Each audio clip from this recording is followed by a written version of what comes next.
Welcome to today's webinar on the top 4 digital signage fails. My name is Ben Johnston. I'm Director of Product Marketing here at RMG Networks. With me today is our Managing Director of North America, Steve McCullough. Welcome, Steve. Thank you, Ben. It's great to be here. So Steve, when I originally asked you to participate in a webinar talking about digital signage, I thought we might discuss the benefits of digital signage, like cost savings, increased productivity for employees, improved employee engagement. But you had a slightly different idea, kind of a contrarian approach, if you will. So tell us what you were thinking about and with this title and why you think it's important. Well, that's right. My mother used to tell me I was contrarian, Ben, so you're not far off. But look, the benefits that you mentioned that digital signage brings are obviously very, very important, and we find ourselves talking to our clients every day about maximizing those benefits. But we also find ourselves talking about the things that need to be avoided to make sure we deliver on those benefits. The types of fails that we at RMG have seen across our industry where the best intentions for digital signage are not delivered. So we would talk about the top 4 digital signage fails that we've seen and ways to avoid those. So if you're on the webinar, I'm sure you've seen digital signage in public places.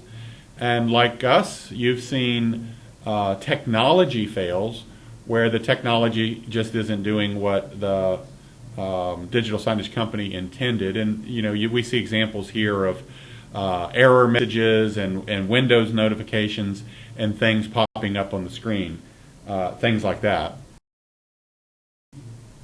What I thought we would focus on today is actually going a layer deeper and talking about the failures of digital signage to deliver on its promise that the public may never see, that you and I may never see, but really make a difference in whether or not that digital signage is going to have the impact and deliver the value that it promises. So Ben, these top 4 digital fails we're going to talk about are not easily apparent to somebody from the outside looking in. Right. Well, that's great.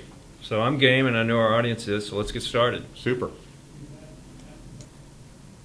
So the first fail that I want to talk about is actually low expectations and low aspirations. Many, many times we see clients really set the bar too low for themselves in terms of the ROI, the value they want to drive, and really thinking creatively about all of the multiple constituencies that can benefit from a digital signage solution that they're contemplating. And so we see this low aspiration, this low value, and you get what you aim for. So you end up getting a marginal, if not underwhelming, digital signage implementation that maybe in the first few days of releasing it and putting it out there, folks are excited about, and it really kind of engages in the early days. But we see that in time, the fact that the aspirations were not high enough and the goals were not really stretch goals for an organization, that the digital signage becomes stale, because they really haven't thought through all of the things and all of the benefits that digital signage can deliver. So what we tried to help our clients think through is all of the constituencies that could benefit from digital signage in their organization. All of the messages that could be conveyed through digital screens, whether they be simple LCDs or interactive kiosks or video walls. And think about different audiences. What do they need to know about? What do they need to be made aware of to be able to do their job better or answer questions? Let me give you an example. One of our clients is a large retailer who approached us about deploying a digital signage solution for employee communications and safety. And while that was a compelling business case on its own, what we uncovered is that if we integrated with their data and also provided supply chain metrics in real time. They estimated that we could deliver $55 million worth of return to the bottom line with that simple tweak. So certainly doing employee communications would have been valuable in its own right and would have been worth doing. But when you drill another layer deeper and when you broaden the audience and you bring more folks into the dialogue and discussion on the front end, then you can really get creative and you can really identify some ways where you're going to add multiple layers of value and benefit behind that investment of putting that screen or that video wall up in the enterprise. So the next fail I want to talk about, Ben, is digital signage. So when we begin talking about relevance of content and making the digital signage aware, what we recommend our clients begin to think about is how to tie in some feeds, content or data feeds from other systems to begin making the entire presentation more dynamic. A couple of examples. The easy examples are things like weather, news, entertainment feeds, even social media. We're seeing a lot of that now. So that's a fairly straightforward, simple level where you're providing the weather pertinent to that particular location or time of day. The next level that we've gotten into is, and we touched on it earlier when we talked about supply chain, is inventory management and awareness of what's going on in inventory. Supply chain availability, customer demographics. We're doing a lot now with anonymous demographics where we can use cameras to identify whether an individual is male or female, what age group. And that's very, very important to be able to do the next thing, which is really the highest level of making digital signage dynamic. And that's what we call dynamic playlist management. And what that really is using all of that information to control what actually plays on the screen. As an example, in this slide here, Ben, we see that Red Balloon has the black fun flats for $18.95. Now, if our inventory management system knew that we just sold out of those black flats, why would we be running that ad? We should pull that ad dynamically. We may also know that at this particular time, we have more people of a certain demographic, and we're going to play the ads that have the products that appeal to that demographic dynamically. And when later in the day, maybe it's after work, we have a different kind of demographic in the store, we ought to be dynamically measuring that, monitoring that, and playing a completely different set of slides. And this doesn't require scheduling and traditional static playlist management. This is all done with sophisticated data integration and management of really what's going on in real time. Right, right. Which really allows you to build a much more relevant, not just playlist, but digital signage experience for the store's guest, which is what advertising is all about, right? Reaching. If you can speak to me, right? If you can speak to me, Steve McCullough, in some way that's more personal and that I'm more likely to respond to, I'm much more likely to do two things. I'm much more likely to A, pay attention, right, and I'm much more likely to B, act. Right. Which, whether you're in a corporate environment or a retail environment, ultimately that's what you're trying to do, right, is influence, to right, influence a behavior. Right. Absolutely. That's great. So I think we're okay on time here. We've had a couple of questions come in from the audience, so I just want to get a couple of those to you before Sure. you move on here. Sure. So we have a question here from Teresa, who asked, back on one of the other points about raising aspirations for ROI. Mm-hmm. What kinds of ROI are realistic for digital signage deployments? So maybe you could comment on what you've seen in your experience, Steve. Yeah, it's a great question. So when you work in corporate environments, you work in retail environments, you work in hospitality environments, the answer to that question, Ben and Teresa, thank you for the question. It's a great question.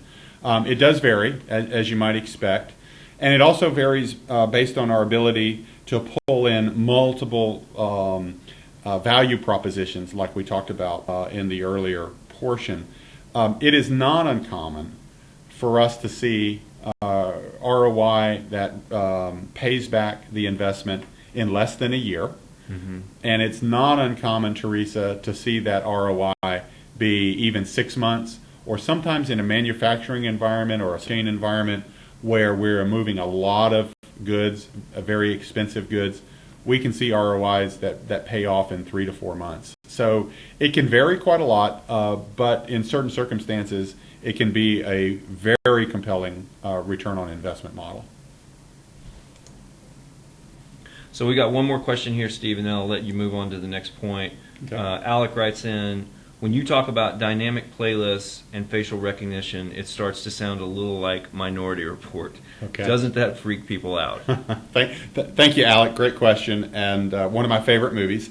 So, first of all, let me be clear. I am not talking about having a screen that says, "Hello, Alec, how are you today? May I recommend this blue suit?" I certainly wouldn't recommend the Fun Flats for you, Alec. But, I'm not talking about calling you out by name. But every marketer knows that we have content. We have, whether it be videos or flat content, that appeal to different segments of our market. We're able to slice and dice our target market multiple ways, and we have different messages for each of those segments.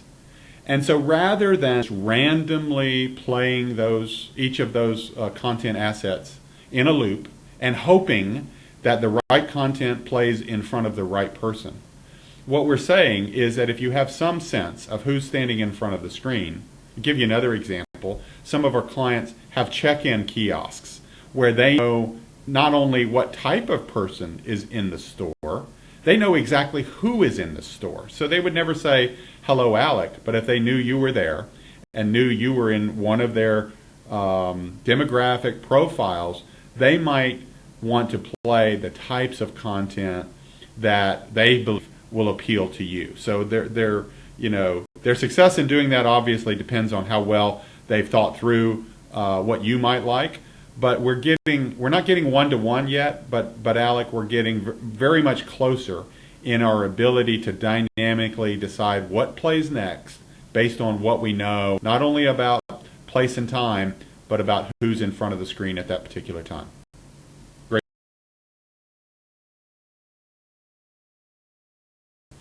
Okay, so now I want to talk about fail number 3, which is really a lack of systems thinking, a lack of centralized control.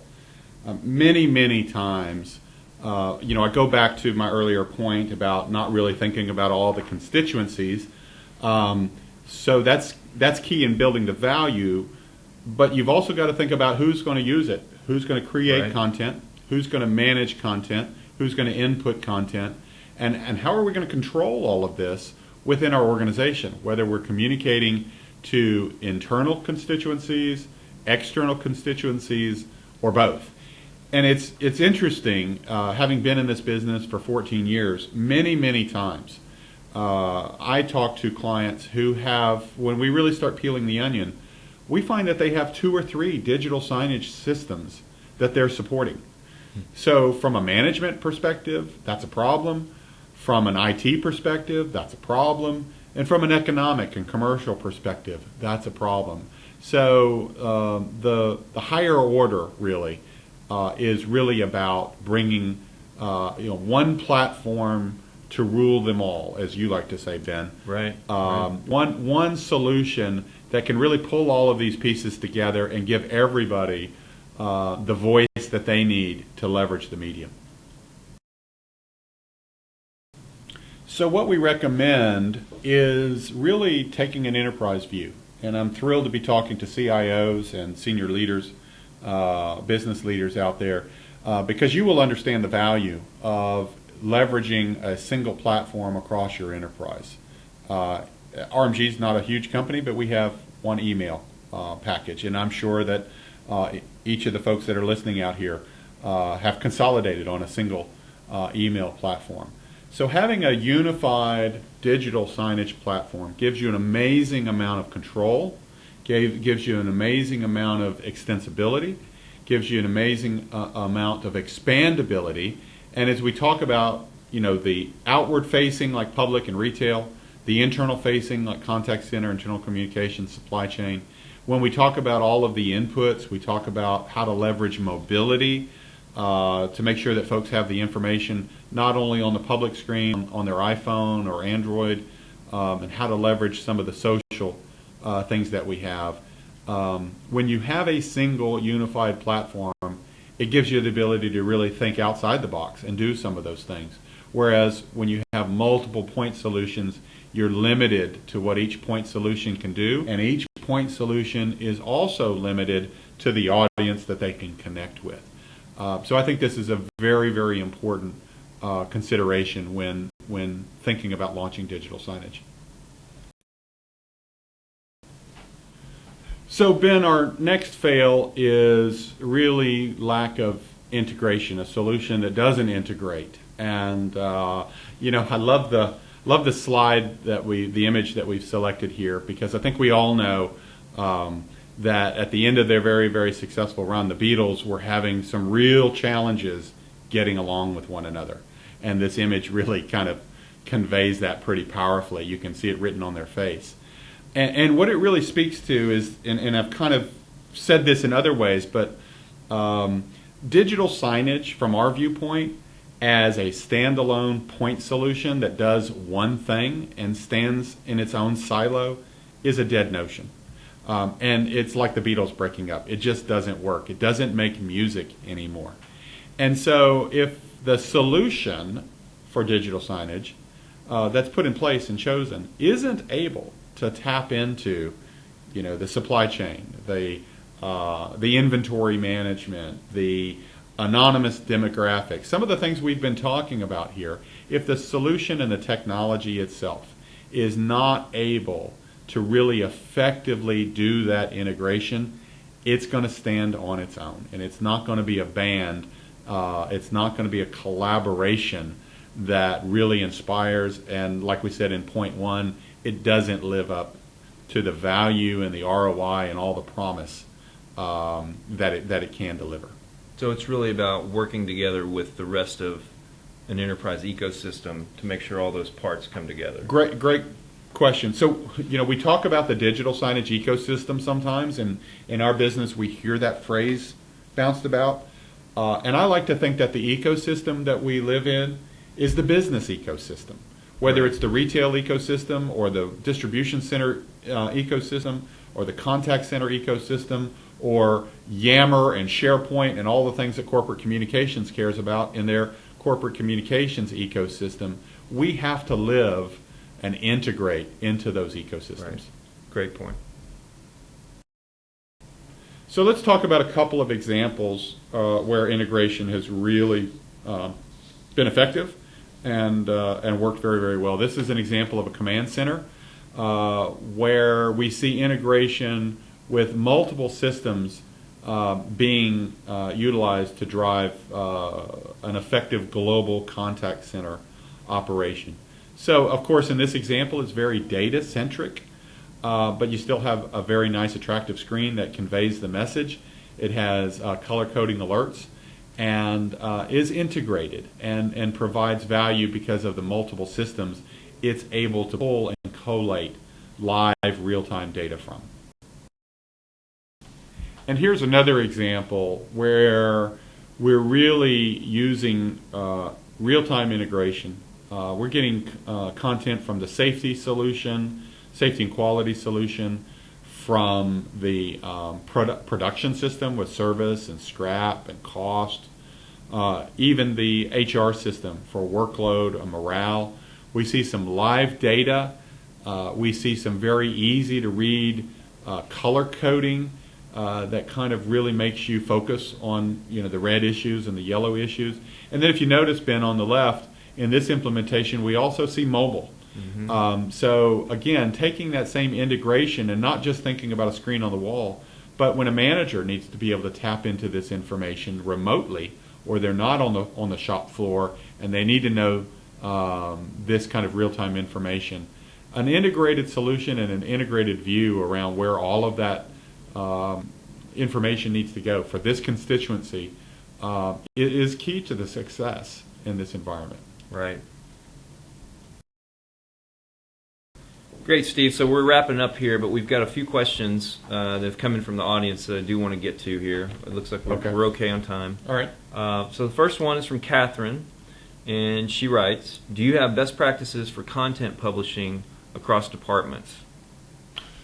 Great question, Catherine. Yeah, so I talked about how we got to get multiple constituents involved, but how do we make sure that they're not stepping on each other's toes? I think that's the gist of your question, and you really have to think through that as well, and you have to have a solution that allows you to create the kind of rights management that you're going to need. When you're on a common platform, you want to be able to share content across those different departments, but you want to also create some traffic rules, if you will, to define who can submit content, who can review content, who can publish content, and where can they publish it to.